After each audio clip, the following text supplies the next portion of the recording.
give you honor. We give you thanks. Maraming salamat sa iyong katapatan, sa iyong dakilang pag-ibig, sa kasaganaan ng iyong biyaya, sa iyong habag na palaging sariwa tuwing umaga. So that, Lord, we just come into your presence in the name of Jesus. We thank you and so grateful unto you for the blood that was shed at the cross of Calvary, na siya nga pong tumubos sa amin, siyang naghugas sa amin sa lahat ng uri ng kasalanan, at patuloy na naghuhugas. Patuloy na tumatakip, patuloy na siyang nagko-cover sa bawat isa, at maging sa lahat ng bahagi ng aming mga buhay. And so that today, we can just stand before your presence dahil ang katawang ipinako sa krus ang naging daan upang kami makalapit sa inyo, na merong pagtitiwala na sapat ang ginawa niya sa krus ng Kalbaryo, na aming masasabi, tunay nga na sa pamamagitan niya kami ay nagkaroon ng karapatan na tawaging mga anak ng Diyos. So Heavenly Father, we thank you for today, and we just ask, let your Holy Spirit speak unto us and continue to open the eyes of our understanding.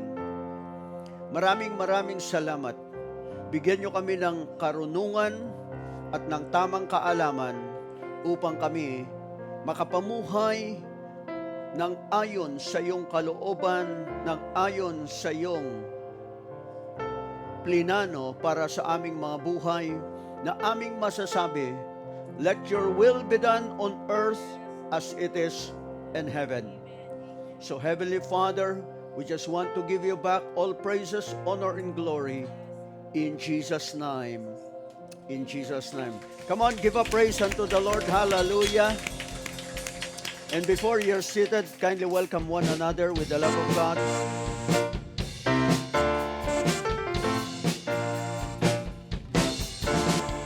Thank you, worship team.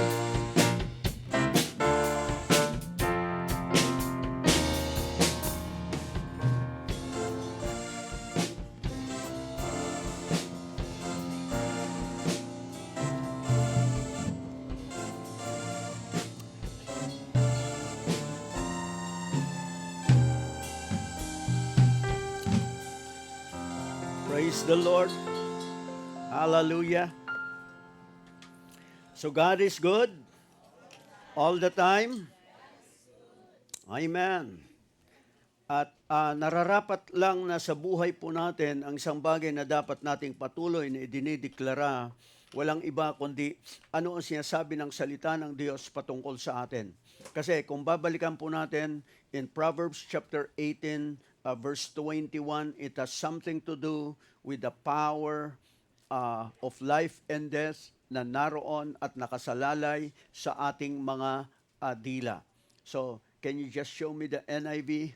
So, ang sabi niya rito, so, the tongue has the power of life and death, and those who love it will eat its fruit. Okay? So, ang ipinapakita rito, yung kapangyarihan na meron sa ating mga dila.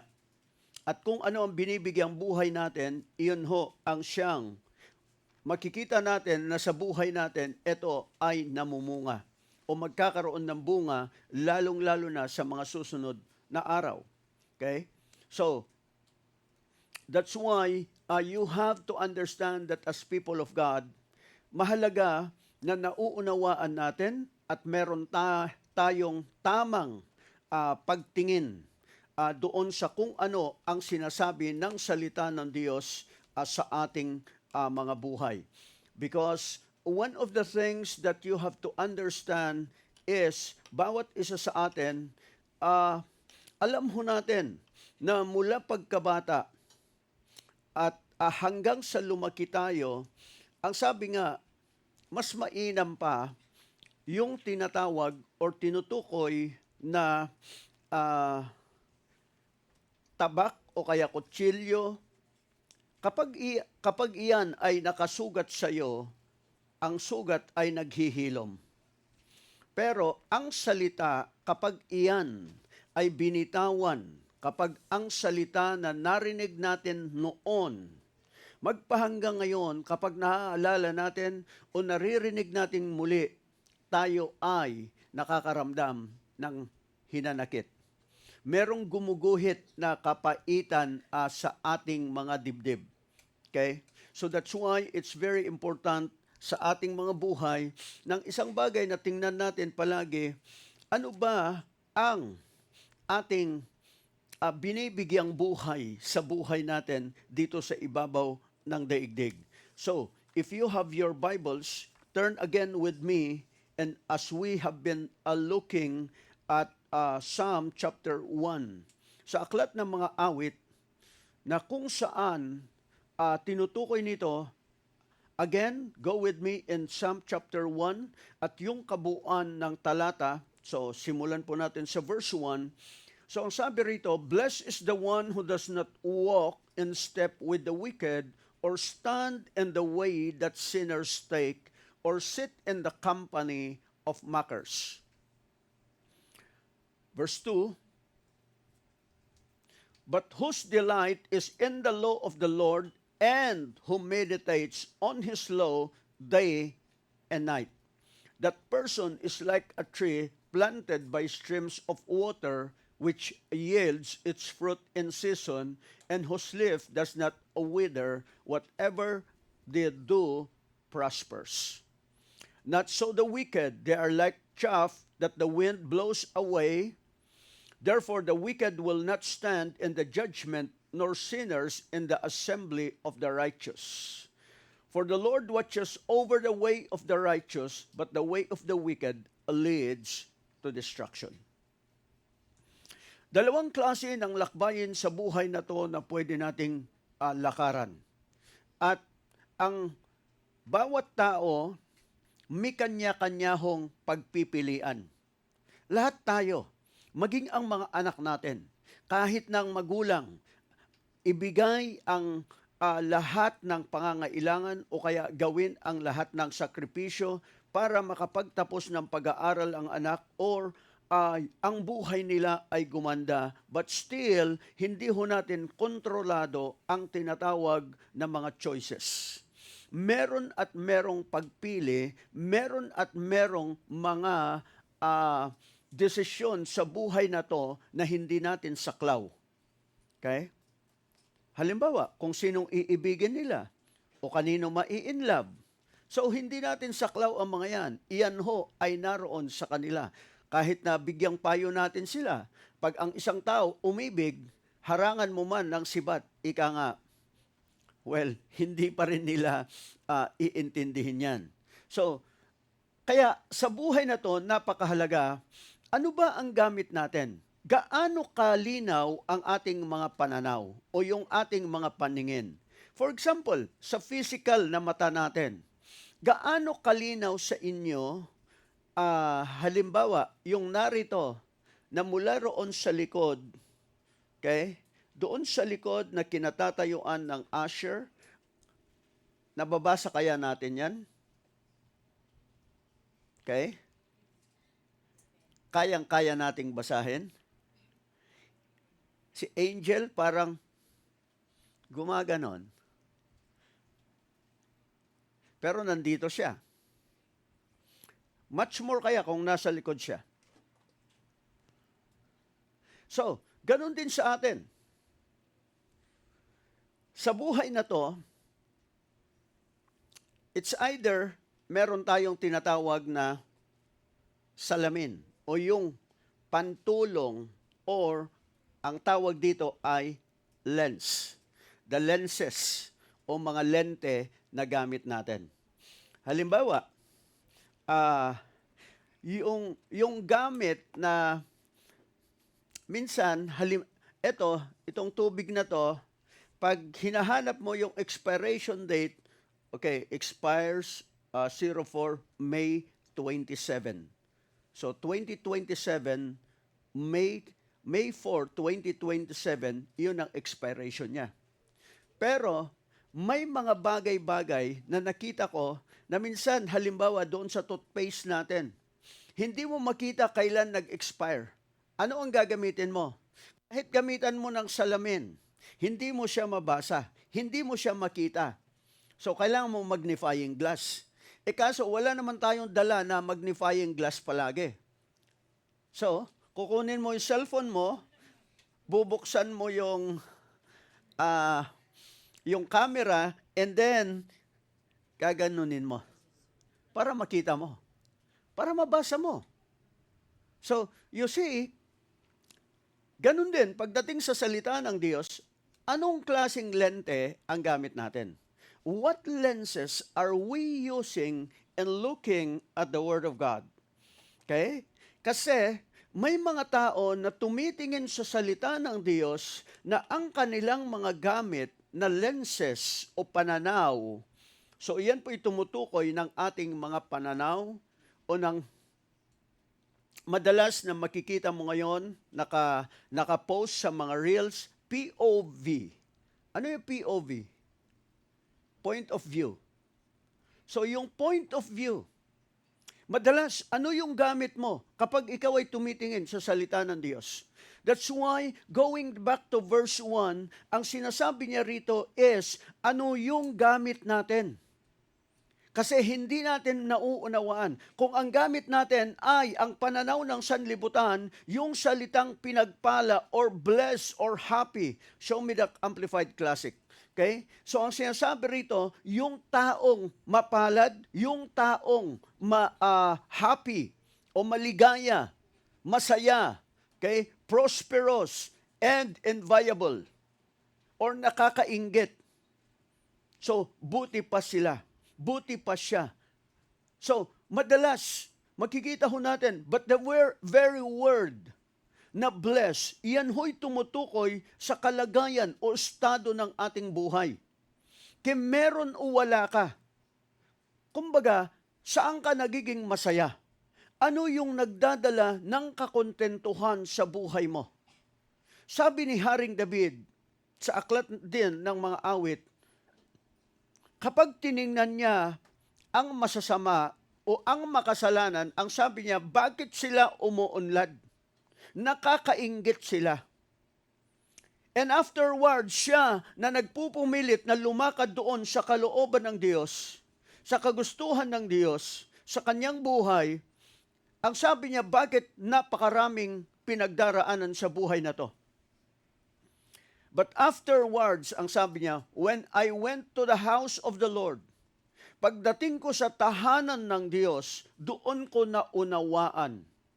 Saan patungo ang buhay ng lumalakad sa pananaw ng sanlibutan o sistema ng sanlibutan kumpara sa taong lumalakad doon sa kalooban ng Diyos. Kaya sabi niya, lahat ng bagay na yan, walang saysay dahil wala kang madadala. Ang tanging dala-dala mo ang iyong kaluluwa. Kaya ang ating Panginoon, nung siya'y nangangaral, ang sabi niya, aanhin ng tao, mapasa kanya man ang lahat ng yaman ng mundong ito, kung yung kaisa-isa niyang kaluluwa ay mapahamak. So, if we look at our life today, actually the word bless ay yung estado ng buhay natin. Kalagayan ng buhay natin kung saan tayo ay masaya. Alam niyo, kailangan matutuho tayo na maging masaya.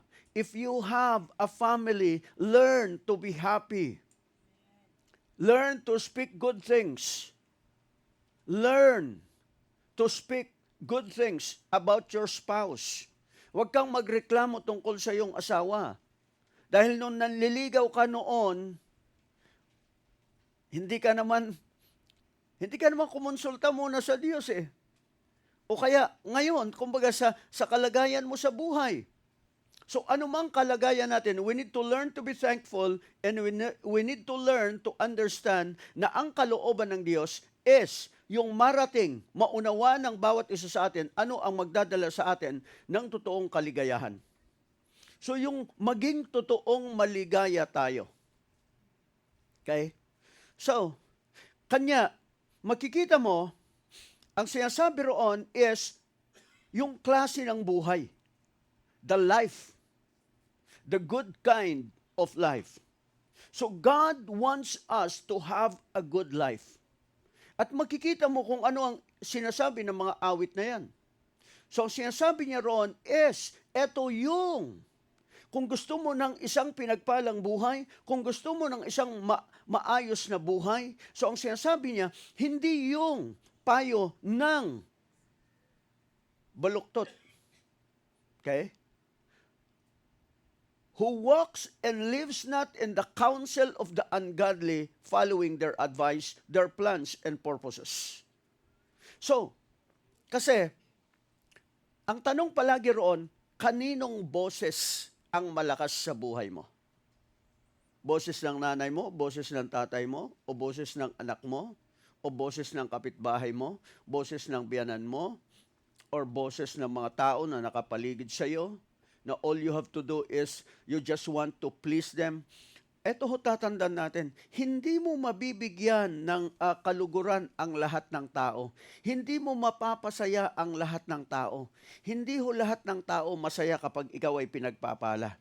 Maraming maiinggitin at maraming marites sa kapaligiran natin. Maraming tinatawag na mga toxic. Hindi lahat yan ay magsasaya kapag maganda ang buhay mo.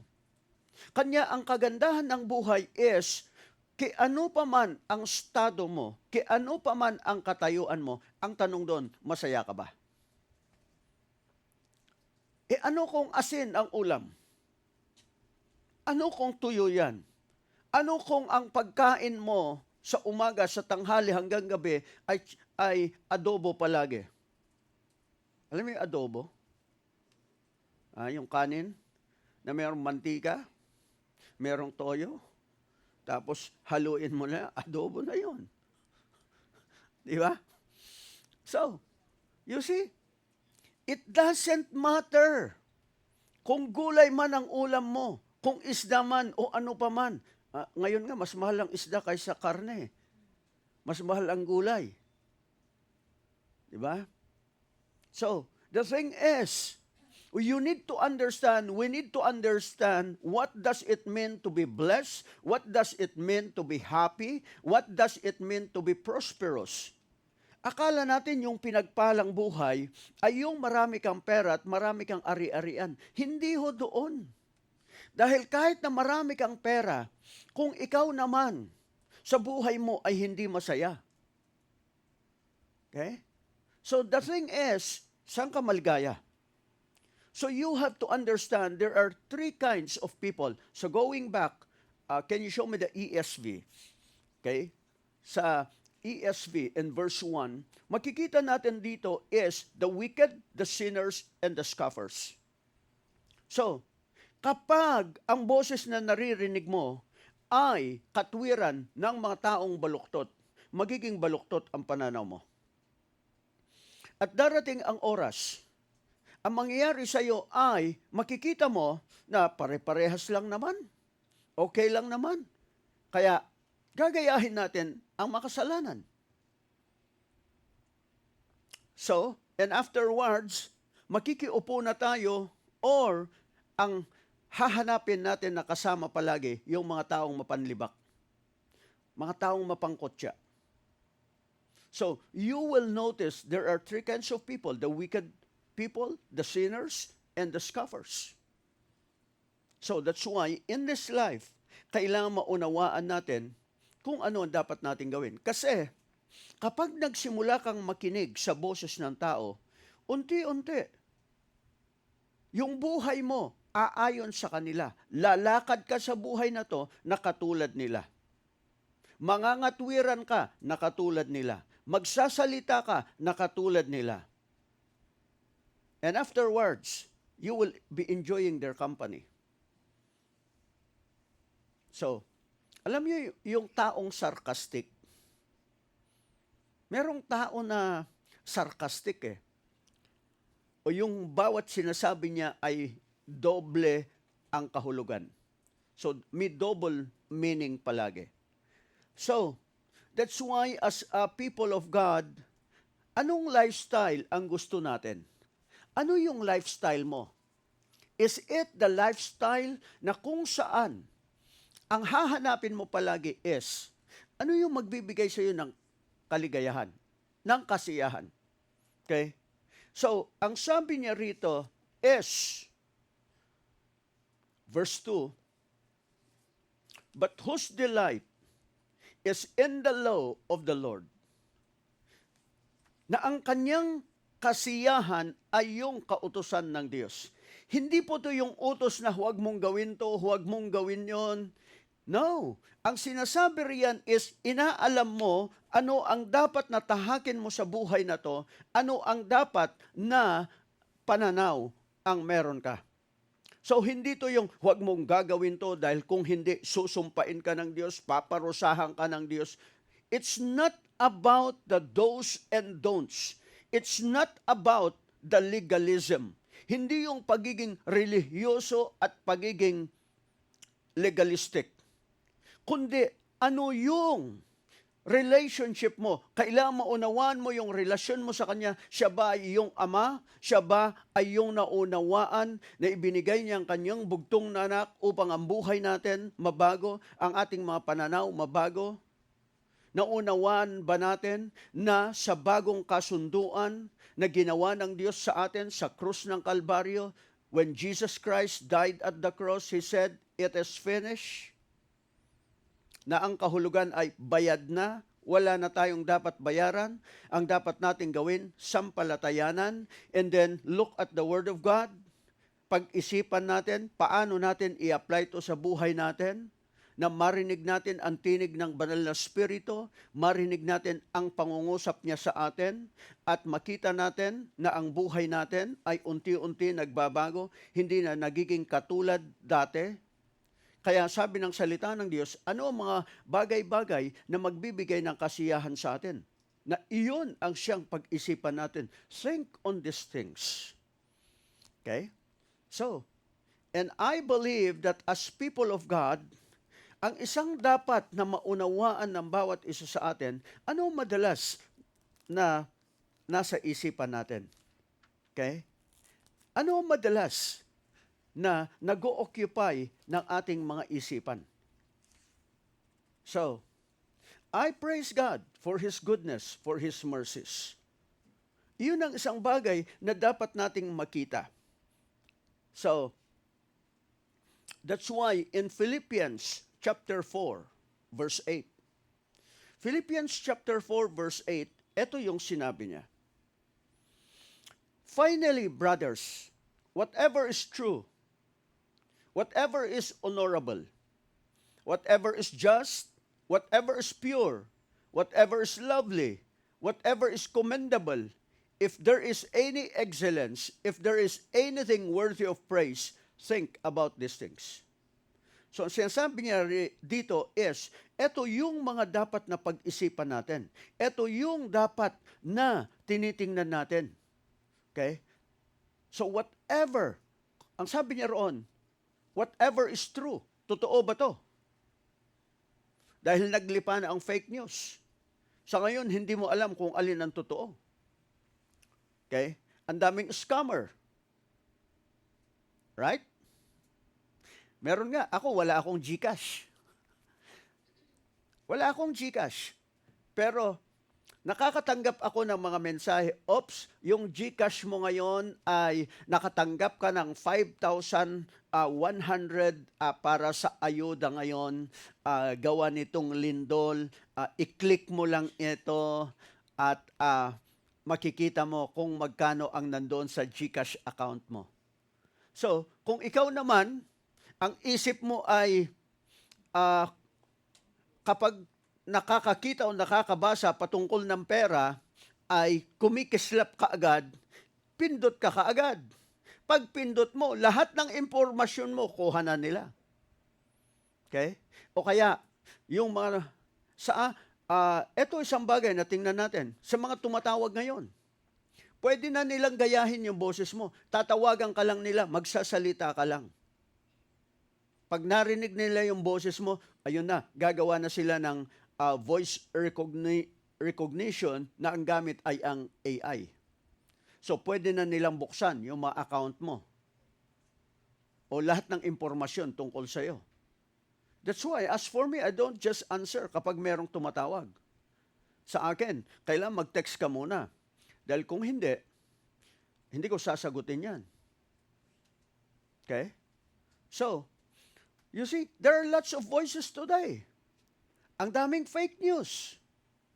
So, kanya nga, ang dapat nating tingnan is, ano ba yung totoo? Kahit na iyan ay totoo, the thing is, honorable ba yan? So, what do we mean by honorable? So, iyan ba'y kagalang-galang? So, okay ba yan? Kahit na totoo yan, pero kung iyan ay paninirang puri para sa isang tao, pag kinagat ho natin, pag sinunggaban natin, pag pinatulan natin, well, ang tawag sa atin, patula.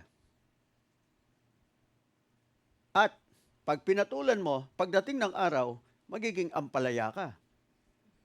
Kaya gaano karaming tao? Kapaitan ang lumalabas sa mga bibig. Okay lang yung papaitan, masarap yung papaitan. Pero yung lumalabas sa bibig ng isang tao na mga kapaitan, hindi ho maganda. Okay? So that's why the Word of God is saying, yes, kahit na iyan ay totoo, pero kung iyan ay punong-puno ng kapaitan, huwag mong pakinggan.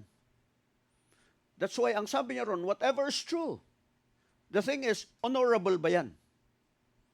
So kung honorable yan, iyan ba ay makatarungan? Is it just? So makatarungan ba? Tama ba? Okay? Iyan ba ay dalisay? Whatever is pure. Pero kung yan ay may kasamang paninirang puri. So that's why the Word of God is saying, whatever is lovely. Yan ba ay may pag-ibig? Dahil ba sa pag-ibig? Okay? Or whatever is commendable. Okay? So, ang sinasabi niya roon is, whatever is admirable. Nakakaakit ba yan? Nakakainganyo ba yan? O pwede bang commendable? Na kapag ikaw ay nag-comment, maganda yung sasabihin mo. Hindi yung, ay, ang pangit eh. Ay, kumusta yung family day nyo? Bakit hindi nyo kami isinama? Ba't di nyo kami inimbita? Nagsasarili na kayo ah. Is that good to hear? No. Is it commendable? No. Okay? So, bakit tayo nagkaroon ng family day? The thing is, ang tagal nating tumigil. Nawalan tayo ng mga bonding during the pandemic. And now we're just trying to gather again. Nabigyang pansin natin, ano ang dapat nating binibigyang pansin? Or para doon sa mga walang pupuntahan, ay meron tayong pwedeng gawin. At mula roon ay lumalabas kung ano yung nasa puso ng bawat isa. O yung gustong mag-share ng pagkain. Well, praise God. Kanya-kanyang dala ng pagkain, kanya-kanyang share. See? The ability to come together and share good things with one another. Di po ba? Nakikita rin natin doon sa paglalaro kung ang isip ay competition, labanan. Okay? Lumalabas kung reklamador or sportsmanship. So, that's the good thing about it. Bakit? Para makita mo kung may kapaitan sa loob ng isang tao. Okay? So, whatever, ang sabi niya ron, if there is any excellence, if there is anything worthy of praise, think about these things.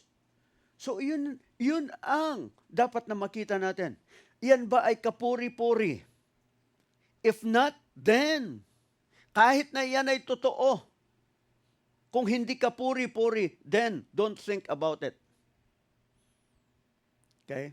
So that's why sa atin is, babalik ka palagi doon in verse 2, yung tinutukoy doon na, but his delight is in the law of the Lord. So, Hindi ho yung hindi ho yan yung batas.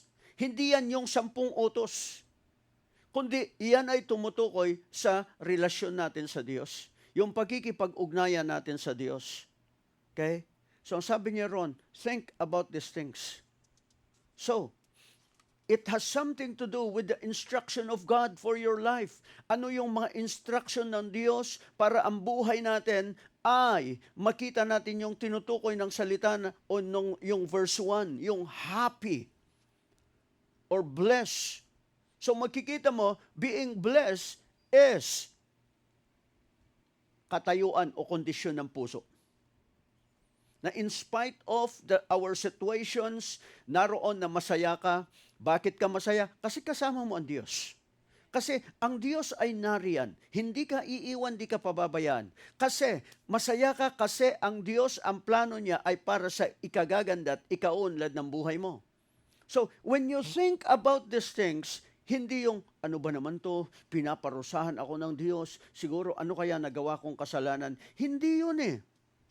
The thing is, Lord, baguhin mo ang isip ko. Lord, baguhin mo. Lord, ano yung instruction mo sa buhay ko para makaalwan kami, para makaalagwa kami, para makalaya kami sa ganitong bagay. Makalaya sa pagkakautang, or Lord, dumating kami doon sa kalagayan, magkaroon kami ng sariling bahay. Magkaroon kami ng ganito, magkaroon kami ng ganon. Yung mga anak namin makapag-aral. Lord, ano ang dapat kong gawin?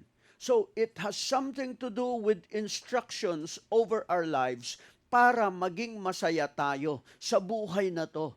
Para ma-enjoy natin yung nais ng Diyos sa buhay natin. So you can say that, praise the Lord, O my soul, and all that is within me. Okay? Kaya, ang sabi niya roon, ano magiging katulad natin? We will be like, in verse 3, a tree planted. So the thing is, hindi mo aawayin ang asawa mo, hindi mo siya dadakdakan, masarap ang dinakdakan, pero may dinakdakan na ibang klase, di ba? Dinakdakan ng asawa. May ibang klaseng dinakdakan. Okay? So masarap yung dinakdakan eh. It has something to do, ang sabi ron, he is like a tree planted. Saan ka nakatanim? Nakatanim sa salita ng Diyos, nakatanim sa sinasabi ng tao, nakatanim doon sa sinasabi ng iba na dapat ganito, dapat ganon, or nakatanim ka sa kung saan ka inilagay ng Diyos. Dahil kung alam mo kung saan ka itinanim ng Diyos, ang isang bagay na mangyayari dyan is, ang sabi ron, he is like a tree planted by streams of water that yields its fruit in its season, and its leaf does not wither, and all that he does, he prospers. Okay? So ang sabi ng NIV, whatever he does, prospers. Ano mang gawin natin, mapagpapala. Tayo ay magiging katulad ng kumbaga, itinanim ka, malapit doon sa kung saan may tubig. Well, the thing is, the streams of water, actually the Word of God is like a water. So ang sinasabi ng salita ng Diyos, ang salita ng Diyos, iyan ho ang tubig. Tubig ng kaluluwa natin. Tubig ng spirito natin. So, hindi ka matutuyuan. That person is like a tree planted. So where are you planted? In the Word of God.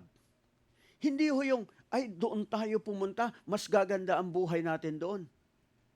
Alam po ninyo, way back in the 90s, 80s and 90s, nung mauso yung pangingibang bansa, marami nagsabi, tara Saudi tayo, tara Australia tayo. Hanggang ngayon, tara Canada tayo, tara doon tayo sa Amerika. Gaganda ang buhay natin kaysa dito sa Pilipinas. Dito puro korupsyon. Tingnan mo naman yung mga kalsada, tingnan mo naman yung mga nangyayari sa ating bansa. Iyon ang palagi nilang sasabihin. But the thing is, where are you planted? Okay? Where are you planted? Kasi baka pagpunta mo doon sa ibang lugar na inaakala mong gaganda ang buhay mo, we have people in the past na kung saan nung umalis sila, ang unang tanong ko palagi sa kanila, yung pupuntahan ba ninyo, meron kayong access palagi sa salita ng Diyos? So sabi nila sa akin noon, ay pastor, ano naman kayang-kaya naman bumiyahe. Sabi ko, oo, kayang-kayang bumiyahe kada linggo.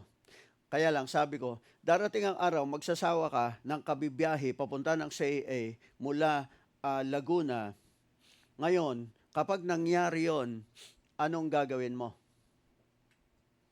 Because time will come. Ganun yun. So, mga desisyon na in the long run, hindi ho naging maganda. And you will see, people will start to, at darating sila doon sa katwiran, ay doon na lang po kami attend kasi iyon po yung malapit sa amin. Pero the thing is, the food that you're eating, is it the same with them? Ay, pareho lang naman yan, salita ng Diyos. Nung nandito ho, ang naririnig niya palagi ay walang iba kundi Jeremiah 29:11. For I know the plans I have for you, plans to prosper you and not to harm you, plans to give you hope and to give you a future. Hallelujah! Praise the Lord! Sabi niya, ang ganda pala ng plano ng Diyos sa buhay ko. E napunta sa iba. Ang naririnig na lang palagi, ang magtiis hanggang wakas, maliligtas. Hindi baling maghirap ka sa buhay na to, pero pagdating mo sa langit, yayaman ka. Kaya dumating sa kalagayan, nung magkita kami, sabi niya, Pastor, hindi pala. Kaya si Jesus naging mahirap. Kaya dapat maging mahirap din tayo. Dahil si Jesus nga ay naging mahirap Sabi ko, mali yata pagkaunawa mo sa salita ng Diyos. Si Jesus naging mahirap para kanino? Alang-alang kanino? Alang-alang sa atin. Para ano? Para tayo manatiling mahirap at sa langit, doon na lang tayo uunlad. Kailangan mo ba ang pera sa langit? Hindi na. Kaya sabi ko, saan mo kailangan ng pera? Dito. Bakit? May pamilya ka Kahit nga wala kang pamilya, kailangan mo ng pera Di ba? Di ba, Rich? Ha? O kaya, kailangan mo pera. Bakit? Para makapag-aral. Kailangan mo ng pera para makabili ng kape.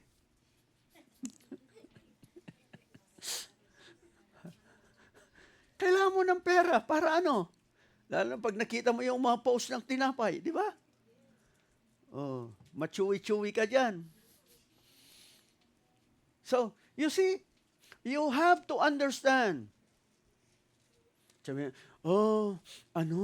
doon sa pinupuntahan namin, bawal na yung nakapantalon. Hindi ka dapat nagpapantalon. Kayong mga babae, dapat wala ng pantalon. Dapat hindi kayo nagpapagupit ng buhok nyo. Iyon ho yung mga panlabas na anyo. Okay? So, ang mahalaga yung sitwasyon ng puso mo. Ano yung ginawa ng Diyos para sa atin? That's why, ang sabi niya roon, matutulad tayo sa isang puno na itinanim sa tabi ng mga batis na kung saan sa takdang panahon mamumunga tayo. You will always have the hope na sa buhay na to, darating at darating ang araw, makakalaya ka sa utang. Darating at darating ang araw, uunlad ang buhay mo. Hindi mananatili ang buhay mo kung ano ka ngayon. Kung nagsa-sidecar ka ngayon, darating ang araw, hindi ka na magsa-sidecar. Kita mo, ang nagiging problema nga natin ngayon, parking. Buti na lang. Buti na lang, may mga kapatiran tayo ngayon na kumbaga pumapasok sa barangay para magkaroon tayo ng kaayusan. Kasi nakita ko ang dami palang umaten, may daladalang mga sasakyan. O nagiging cause tayo ng traffic dyan. See? Kaya sabi ko, praise God! Magandang problema yon. Di ba? Magandang problema yung parking. Ibig sabihin, nagbabago yung buhay ng tao. Hindi sila, sayang, ano na lang. Kasi mahal-mahal ng gas ngayon, wag na. So sabi ko, oo, tingnan mo naman. Dati-rati mga nagbabike, ngayon nakamotor na. Sa susunod, makikita mo, nakaapat ng gulong yan. Ha? Di ba? Kaya, well, kasi pag lahat tayo, pinaunlad na ng Diyos. Sa palagay nyo, mananatili tayo sa lugar na to? Hindi, maghahanap tayo lugar na kailangan talaga natin ng maayos na parking. Di ba? So, and you see, yung mga anak ninyo, mas lalong uunlad ang kanilang mga buhay. Yung mga apo natin, mas lalong uunlad ang buhay nila. That's why we have to understand saan ka nakatanim. Saan ka itinanim ng Diyos. Hindi yung, di ba, nung nakaraan sabi natin, planted versus potted. Eto, sa palagay natin, planted to. Hindi ho planted yan. Hindi itinanim yan. Kumbaga, inilagay sa paso yan. Na anytime, pwede mong bitbitin, pwede mong dalhin kung saan-saan. Ikaw ba'y inilagay ng Diyos sa paso o ikaw ay itinanim ng Diyos? Oh. Dahil yung nasa paso anumang, hindi mag-grow yan. Limitado yan. Kailangan ilabas mo yan para mahanginan. Kailangang diligan mo yan. Oh. Pero yung itinanim, ang sabi ron, mamumunga sa takdang panahon. And whose leaf does not wither. Okay? Ibig sabihin, hindi bibilis ang pagtanda mo. Mag-i-enjoy ka. Amen. Mahirap naman pag tinanong ilang taong ka na. Tapos pag sinabi mong 40, sabi, ha? Minsan akala nila senior citizen ka na, yung pala hindi pa pala. Tapos ikaw, senior citizen ka na, nahingi ka na discount. Nagdududa pa sila sa mukha mo dahil hindi ka mukhang senior citizen. Di ba? Ayaw nilang maniwala. So, whose leaf does not wither, whatever they do, prospers. Ano mang gawin natin? Okay, you have to understand, you have to pray every day, and you have to come before God and say, Lord, salamat pinagpala mo ang mga kamay na to. Na anumang gawin ng mga kamay na to, Lord, uunlad, pagpapalain. Hindi mauuwi sa pagkalugi. You have to lay hands. You have to use your hands. Doon sa iyong hanapbuhay, lay hands mo. Doon sa iyong wallet, lay hands mo. Okay? Well, ganun ba yun? Di ba dapat sa misakit lang? Hindi. Ginagamit ang kamay to bless. Kaya nga sa mga bata, or even kapag nakikipagkamay, you are extending blessing. Okay? You're speaking blessing. So maging sa mga sitwasyon natin, sa kalagayan natin sa buhay, every day, speak life. Every day, speak prosperity. Every day, speak progress. We need to be speaking good things. Amen. Amen. Na yung mga bata, yung mga anak natin, hindi sila mananatili na mahirap. Amen. You need to lay hands every day on your body. Katawan, umayos ka. Marami ka pang gagawin. Hindi ka lang Kasi sabi ng salita ng Diyos, long, good, satisfying life. You can stand on the Word of God, says, Lord, I honor my father, I honor my mother. Sinabi ng iyong salita na if we honor our father, if we honor our mother, everything will go well with us and we will have a blessed life. And Lord, we will have long life here on earth. Lord, thank you for that long life. Every day. Hindi po yan isang beses lang. Ang pagdidilig sa mga itinatanim natin o sa mga halaman, hindi isang beses lang na diniligan mo tapos pagkatapos nun lumago na, namunga na, as is na. Hindi. Continuous. Kung katulad din ng ulan, na palaging dumarating ang ulan para diligin ang lahat ng nakatanim sa daigdig, para magpatuloy sila. So the same thing in our lives. We need to keep on speaking the Word of God. Amen? Amen.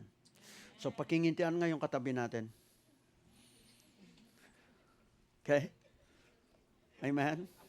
Anong dapat iniisip natin? Anong iniisip natin dapat? Ang iniisip natin dapat salita ng Diyos. Amen?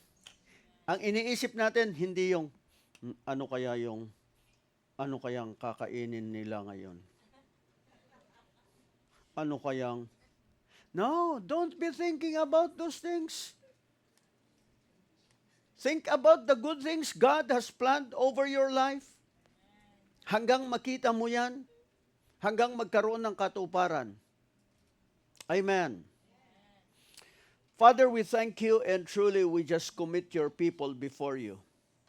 And I ask in Jesus' name, baguhin niyo ang aming mga pananaw, baguhin niyo ang aming mga puso, ang aming mga isipan, hanggang sa dumating kami sa kalagayan na kami ay maging masaya, maging kontento, at patuloy na pangarapin ang buhay na iyong pinangarap para sa amin. And that, Father, we will continue to declare your goodness over our lives. And we will continue to have hope and to believe that in all things you are working for our good. That you are the God who is able to do exceedingly abundantly more than we can ask or imagine. So Lord, I ask, bless your people in Jesus' name. Amen. Amen. Amen. Come on. Give a good praise to the Lord. Hallelujah. Amen. So, sa mga nagnenegosyo, kahit na maliit pa lang yung sales, Lord, thank you for good sales. Di ba? Sa mga nagtatrabaho, Lord, thank you. Uunlad ang company namin, magkakaroon ng magandang bonus. So you have to be declaring things. Hindi, ano ba naman yan? Ang tumal-tumal ngayon? Hay! Ayusin nga niyo yung mga ginagawa niyo dyan. No. You need to keep on declaring the goodness of God.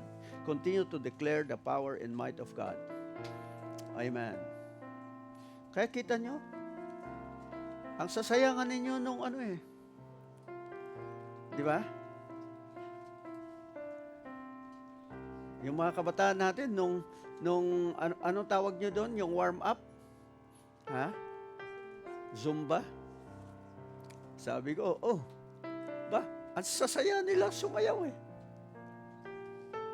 So, see, the thing is, hanapin natin yung ating kasiyahan sa salita ng Diyos. Doon tayo maging masaya. Maging masaya ka sa buhay Kristiyano mo, maging masaya ka sa iyong pamilya, maging masaya ka sa iyong asawa. Well, you will find good things. Maging masaya ka sa iyong mga anak. Kahit na yan ay makulit, okay lang, makulit yan ngayon. Pero palakihin ng tama. Amen. So, one of the things na nakita ko palagi ay yung generosity ng bawat isa. Kaya, pwede ba pakisabi sa iyong katabi, maraming salamat sa iyong generosity. Bakit? Kasi nung family day, bawat isa, kumbaga, bawat mesa may kanya-kanyang mga pagkain na kanilang sinishare So I would say, thank you. And it is my prayer na bawat isa sa atin, makita natin ang instruction ng Diyos sa buhay natin at alwan ang buhay natin. Okay? So, go with me in John chapter 21.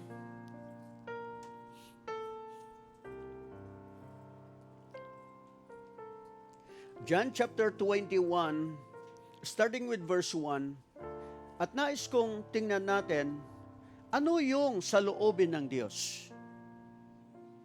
Okay? Gusto ba ng Diyos na tayo umunlad? So, ang sabi roon, after this,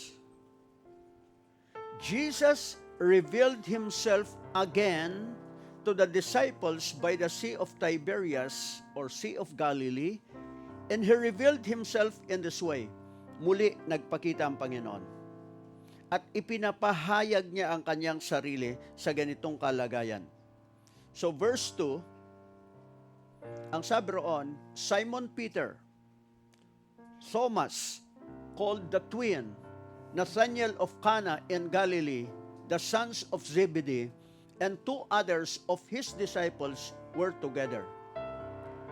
Simon Peter said to them, I am going fishing. They said to him, we will go with you. They went out and got into the boat, but that night they caught nothing. Verse 4, just as day was breaking, mag-uumaga na ho, Jesus stood on the shore. Yet the disciples did not know that it was Jesus. Siyempre, hindi pa uso salamin noon. Kaya, hindi nila kita sa dalampasigan. Sino ba yung nakatayo doon? Okay? So, verse 5. Jesus said to them, children, do you have any fish? They answered him, no. Okay? So makikita mo, concern ang Diyos. May kinita ka ba sa araw na to? Lord, wala akong kita. Lord, wala. Matumal ang araw na to. Jesus, afterwards, in verse 6, He said to them, cast the net on the right side of the boat, and you will find some. So, instruction. So, sabi ng Panginoon, ilaglag nyo ang lambat ninyo, or ihagis nyo ang lambat nyo sa kanang bahagi ng bangka. At meron kayong masusumpungan. So, they cast it, and now they were not able to hold it in because of the quantity of fish. Verse 7, that disciple whom Jesus loved, therefore said to Peter, it is the Lord. Sa mga alagad na to, isa lang ang tanging nakakilala. Sino yung naroon sa dalampasigan? Sino yung nagbibigay ng instruction? So, alam niya. Alam niya yung pangyayari sa Luke chapter 5. Alam niya kung ano ang pangyayari ngayon. Kumbaga, may pattern. Oh, yung mga millennial ngayon, di ba? Mahilig sa pattern. Ano yung pattern? So, nakita niya, sabi niya, oy, ang Panginoon yun. Kaya pagkasabi niya, it is the Lord. When Simon Peter heard that it was the Lord, see? Yan, bugso na damdamin ni Simon Pedro. Na ano tawag doon? Yung kapag, ano siya kagad, go! Hindi na nag-iisip si Simon Pedro. Aggressive palagi yan. It is the Lord. When Simon Peter heard that it was the Lord, he put on his outer garment, for he was stripped for work, and threw himself into the sea. So, hindi na inantay yung bangka, lumangoy na. Okay? Verse 8. The other disciples came in the boat, dragging the net full of fish, for they were not far from the land, but about 100 yards off. When they got out on land, they saw a charcoal fire in place. See, mahilig si Lord sa inihaw. Nandun na eh. Pagdating nila, nag-iihaw na si Lord. With fish laid out on it and bread, o toasted bread. See? Kala nyo, ngayon lang na-imbento yung toasted bread? Noon pa. Sa panahon pa ni Jesus, si Jesus na mismo nag-iihaw at pati yung tinapay. Okay? Toast bread yan. Okay? So, makikita ho natin ang concern ng Panginoon, yung takbo ng buhay natin. Kaya ang sabi niya roon, meron ba kayong huli? Pero pagdating nila, alam ng Diyos, alam ng Panginoon, ano yung kailangan nila. So pagdating nila, ang sabi roon, merong mga isda na iniihaw. At merong mga tinapay na. So in advance, God knows what you need. Just learn to believe and you will see it. Amen. So, naka-ready na. Bago pa sabihin ng Panginoon, verse 10, bago pa niya sabihin na Jesus said to them, bring some of the fish that you have just caught. Para ano? Para pangdagdag. Para tuloy-tuloy yung pag-iihaw. So, praise the Lord. Sarap kaya mag-ihaw, di ba? Masarap mag-outing at mag-ihaw. So, kaya yung iba humabol sa tag-init. Pero hanggang ngayon, mainit pa rin. So, you see, people of God, sa mga ganyan, ang sinasabi ron, ipinapakita ng Diyos kung anong klase siya. Alam niya kung anong pangangailangan natin. So, ahead of time, God knows. Okay? So, even as we come before God, and to honor the Lord today, it is my prayer na maging buhay sa atin, sa kalagayan natin sa buhay na to, na ang naisin ng Panginoon, ikaw at ako, maging maunlad. Okay? Na ang kanyang kalooban, huwag magkulang sa buhay natin. Maaring wala tayong huli, o maaring sa ating mga pamamasada, maring wala kang kinita. But there are ways of the Lord. If we know how to listen to the Lord, if we know to hear for instructions from the Lord, then meron at merong nakalaang provision. Tayong lahat ay tumayo and let's prepare for our giving. Okay? So,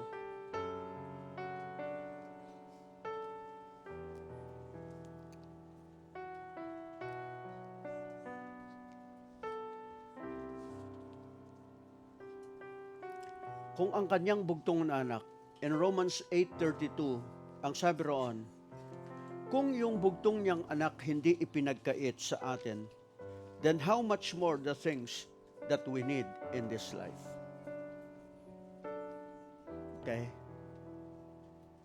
He who did not spare his own son but gave him up for us all, how will he not also with him graciously give us all things? Heavenly Father, we thank you for today. And Lord, we just want to honor you. We just want to praise you. We just want to say thank you so much. Lord, you know our needs. You know our situations. And it is your desire to bless the lives of your people. Kaya even in our giving today, in our honor before you, honoring you, na kayo ang Diyos na tumutustos at siyang nagsusupply ng lahat ng aming pangangailangan, nais ka naming pasalamatan, nais ka naming parangalan sa pamamagitan ng mga kaloob na to, sa aming mga ikapo at sa aming mga pagkakaloob. And Lord, thank you for truly in advance, you know everything we need. Kaya aming dalangin, turuan nga po nyo ang bawat isa. Buksan ang aming mapangunawa para marinig namin palagi ang iyong pangungusap at makita namin yung desire mo para sa amin. So we receive your goodness, we receive your mercies, we receive your abundance, we receive the power to get wealth. So we honor you this day. In Jesus' name, let there be a good harvest for your people. And I declare, my God shall supply all your needs according to his riches and glory by Christ Jesus. In Jesus' name, amen. Amen.